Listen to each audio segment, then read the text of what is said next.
Hello दोस्तों, स्वागत है आपका हमारे चैनल ऑडियो बुक लेन पर, जहां किताबें बोलती हैं और कहानियां आपकी ज़िंदगी बदल देती हैं। आज हम आपके लिए लेकर आए हैं मुंशी प्रेमचंद द्वारा लिखा उपन्यास सेवा सदन। तो चलिए शुरू करते हैं। भाग 1। पश्चाताप के कड़वे फल कभी न कभी सभी को चखने पड़ते हैं, लेकिन और लोग बुराइयों पर पछताते हैं। दारोगा कृष्णचंद्र अपनी भलाइयों पर पछता रहे थे। उन्हें थानेदारी करते हुए 25 वर्ष हो गए, लेकिन उन्होंने अपनी नियत को कभी बिगड़ने न दिया था। यौवन काल में भी जब चित्त भोग विलास के लिए व्याकुल रहता है, उन्होंने निष्प्रय भाव से अपना कर्तव्य पालन किया था। लेकिन इतने दिनों के बाद आज वह अपनी सरलता और विवेक पर हाथ मल रहे थे। उनकी पत्नी गंगाजली सती साध्वी स्त्री थी। उसने सदैव अपने पति को कुमार्ग से बचाया था, पर इस समय वह चिंता में डूबी हुई थी। उसे स्वयं संदेह हो रहा था कि वह जीवन भर की सच्चरित्रता बिल्कुल व्यर्थ तो नहीं हो गई। दारोगा कृष्णचंद्र रसिक, उदार और बड़े सज्जन आदमी थे। मातहतों के साथ वह भाईचारे का सा व्यवहार करते थे, किंतु मातहतों की दृष्टि में उनके इस व्यवहार का कुछ मूल्य न था। वे कहा करते थे, यहाँ हमारा पेट नहीं भरता, हम इनकी भलमनसी को लेकर क्या करें, चाटें। हमें घुड़की, डांट डपट, सख्ती सब स्वीकार है, केवल हमारा पेट भरना चाहिए। रूखी रोटियां चांदी के थाल में परोसी जाएं तो भी वे पूरियां न हो जाएंगी। दारोगा जी के अफसर भी उनसे प्रायः प्रसन्न न रहते। वह दूसरे थाने में जाते तो उनका बड़ा आदर सत्कार होता था। उनके अहल मर्द, मुरीर और अर्दली खूब दावतें उड़ाते। अहल मर्द को नजराना मिलता, अर्दली इनाम पाता और अफसरों को नित्य डालियां मिलती। पर कृष्णचंद्र के यहाँ ये आदर सत्कार कहाँ। वह न दावतें करते थे, न डालियां ही लगाते थे। जो किसी से लेता नहीं, वो किसी को देगा कहाँ से।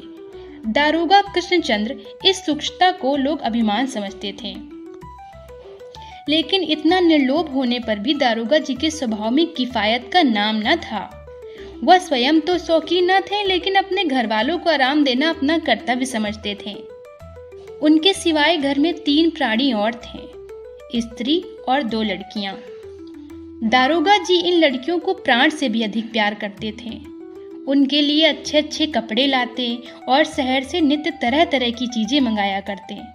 बाजार में कोई तरहदार कपड़ा देखकर उनका जी नहीं मानता था। लड़कियों के लिए अवश्य ले आते थे।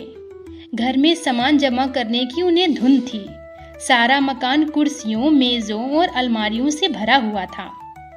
नगीने के कलमदान, झांसी की कालीन, आगरे की दरियां बाजार में नजर आ जाती तो उन पर लट्टू हो जाते।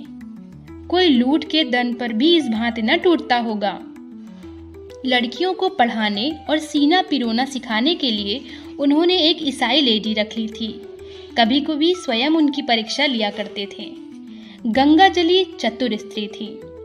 उन्हें समझाया करती थी कि जरा हाथ रोक कर खर्च करो। जीवन में यदि और कुछ नहीं करना है तो लड़कियों का विवाह तो करना ही पड़ेगा। उस समय किसके सामने हाथ फैलाते फिरोगे। अभी तो उन्हें मखमली जूतियां पहनाते हो, कुछ इसकी भी चिंता है कि आगे क्या होगा। दारोगा जी इन बातों को हंसी में उड़ा देते, कहते जैसे और सब काम चलते हैं वैसे ही यह काम भी हो जाएगा। कभी झुंझला कर कहते, ऐसी बात करके मेरे ऊपर चिंता का बोझ मत डालो। इस प्रकार दिन बीतते चले जाते थे। दोनों लड़कियां कमल के समान खिलती जाती थीं। बड़ी लड़की सुमन सुंदर, चंचल और अभिमानिनी थी। छोटी लड़की शांता, भोली, गंभीर और सुशील थी। सुमन दूसरों के सामने बढ़कर रहना चाहती थी। यदि बाजार से दोनों बहनों के लिए एक ही प्रकार की साड़ियां आती तो सुमन मुंह फुला लेती थी। शांता को जो कुछ मिल जाता उसी में प्रसन्न रहती।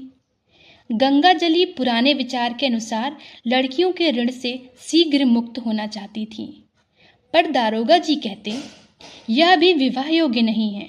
शास्त्रों में लिखा है कि कन्या का विवाह 16 वर्ष की आयु से पहले करना पाप है। वह इस प्रकार मन को समझाकर टालते रहते थे। समाचार पत्रों में जब वह दहेज के विरोध में बड़े बड़े लेख पढ़ते तो बहुत प्रसन्न होते। गंगा जली से कहते कि अब 1 ही 2 साल में यह कुरीत भी मिटी जाती है, चिंता करने की कोई ज़रूरत नहीं। यहाँ तक कि इसी तरह सुमन को 16वां वर्ष लग गया। अब कृष्णचंद्र अपने को अधिक धोखा न दे सके। उनकी पूर्व निश्चिंतता वैसी ना थी जो अपनी सामर्थ्य के ज्ञान से उत्पन्न होती है। उसका मूल कारण उनकी अकंठता थी। उस पथिक की भांति जो दिन भर किसी वृक्ष के नीचे आराम से सोने के बाद संध्या को उठे और सामने एक ऊंचा पहाड़ देखकर हिम्मत हार बैठे। दारोगा जी भी घबरा गए, वर की खोज में दौड़ने लगे। कई जगहों से टिप्पणियां मंगवाईं। वह शिक्षित परिवार चाहते थे। वह समझते थे कि ऐसे घरों में लेन देन की चर्चा न होगी, पर उन्हें देखकर बड़ा आश्चर्य हुआ कि वरों का मोल उनकी शिक्षा के अनुसार है। राशि वर्ण ठीक हो जाने पर जब लेन देन की बातें होने लगती तब कृष्णचंद्र की आंखों के सामने अंधेरा छा जाता था। कोई 1000 सुनाता, कोई 5000, कोई इससे भी आगे बढ़ जाता। बेचारे निराश होकर लौट आते। आज 6 महीने से दारोगा जी इसी चिंता में पड़े हैं। बुद्धि काम नहीं करती। इससे संदेह नहीं कि शिक्षित सज्जनों को उनसे सहानुभूति थी, पर वह एक न एक ऐसी पख निकाल देते थे कि दारोगा जी को निरुत्तर हो जाना पड़ता। एक सज्जन ने कहा, महाशय, मैं स्वयं इस कुप्रथा का जानी दुश्मन हूँ, लेकिन क्या करूँ। अभी पिछले साल लड़की का विवाह किया, 2000 रुपये केवल दहेज में देने पड़े, 2000 और खाने पीने में खर्च करने पड़े। आप ही कहिए यह कमी कैसे पूरी हो। दूसरे महाशय इनसे अधिक नीति कुशल थे। बोले, दारोगा जी, मैंने लड़के को पाला है, 700 रुपये उसकी पढ़ाई में खर्च किए हैं। आपकी लड़की को इससे उतना ही लाभ होगा जितना मेरे लड़के को। तो आप ही न्याय कीजिए कि यह सारा भार मैं अकेले कैसे उठा सकता हूँ। कृष्णचंद्र को अपनी ईमानदारी और सच्चाई पर पश्चाताप होने लगा। अपनी निष्प्रता पर उन्हें जो घमंड था वह टूट गया। वह सोच रहे थे कि यदि मैं पाप से न डरता तो आज मुझे यूं ठोकरें न खानी पड़ती। इस समय दोनों स्त्री पुरुष चिंता में डूबे बैठे थे। बड़ी देर के बाद कृष्णचंद्र बोले, देख लिया, संसार में सन्मार्ग पर चलने का यह फल होता है। यदि आज मैंने लोगों को लूट कर अपना घर भर लिया होता तो लोग मुझसे संबंध करना अपना सौभाग्य समझते, नहीं तो कोई सीधे मुंह बात नहीं करता है। परमात्मा के दरबार में यह न्याय होता है। अब 2 ही उपाय हैं, या तो सुमन को किसी कंगाल के पल्ले बांध दूं या कोई सोने की चिड़िया फंसाऊं। पहली बात तो होने से रही। बस अब सोने की चिड़िया की खोज में निकलता हूं। धर्म का मजा चख लिया, सुनीति का हाल भी देख चुका। अब लोगों को खूब दबाऊंगा, खूब रिश्वतें लूंगा। यही अंतिम उपाय है। संसार यही चाहता है और कदाचित ईश्वर भी यही चाहता है। यही सही। आज से मैं भी वही करूंगा जो सब लोग करते हैं। गंगाजली सिर झुकाए अपने पति की ये बातें सुनकर दुखित हो रही थी। वह चुप थी, आंखों में आंसू भरे हुए थे। आगे की कहानी में क्या होता है जानने के लिए बने रहिए हमारे चैनल ऑडियो बुक लेन पर। तब तक के लिए हमारे चैनल की बाकी कहानियां सुनते रहिए। कमेंट करके बताइए आप अगली कहानी कौन सी सुनना चाहते हैं। और वीडियो अच्छा लगा हो तो इसे शेयर करिए अपने दोस्तों और परिवार के साथ।